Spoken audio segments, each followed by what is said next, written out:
Now that we've done the speed test, right? Basically being able to wait for an element to be visible and then clicking it as fast as possible. It's also good to be able to not do something ASAP. So that's what we're going to illustrate now in the wait game. So what I'm going to do is I'm going to go into the timing module and create wait instead. And again, the URL for the wait game is wait. So let's save that and make this window a little bit smaller again. And as you can see now, you'll have a wait game, okay? The whole point of this game is to try and to wait exactly 5 seconds. So basically it tests your ability to be able to wait and to estimate how long is 5 seconds. And if I just record this, let's see what happens, okay? So what I'll do is I'll do start game and then I'll wait. 1, 2, 3, 4, 5, and I hit end game, okay? Okay, that wasn't very good, right? 3 seconds over. Doesn't matter. But now if I want to record this, right? If I play this back, you're going to see we have a problem, right? Because the only thing we recorded is starting the game and ending the game. So basically, we'll play it back. It's going to hit it as fast as it can, right? That's not very good.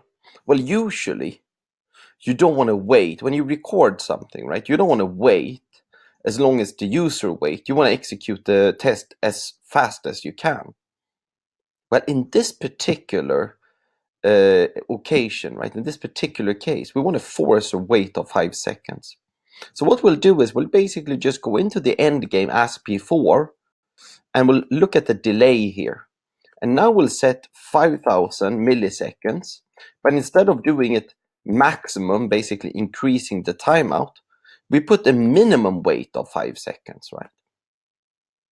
So this is, well, let's just play it and make sure that it works first, okay? So I'll play this. And now you see a little pop-up saying kind of like counting down.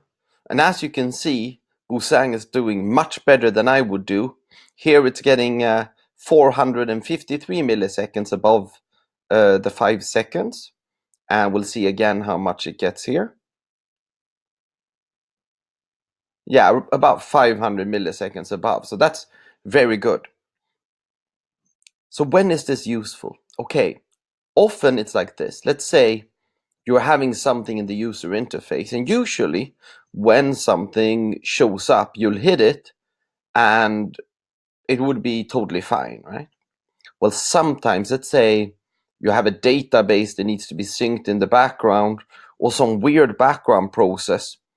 It's very important to be able to force a wait in the test automation tool. So basically, you'll just click on an action and just add the minimum wait time. But remember, if you use this too much, then of course the test execution is going to take much longer.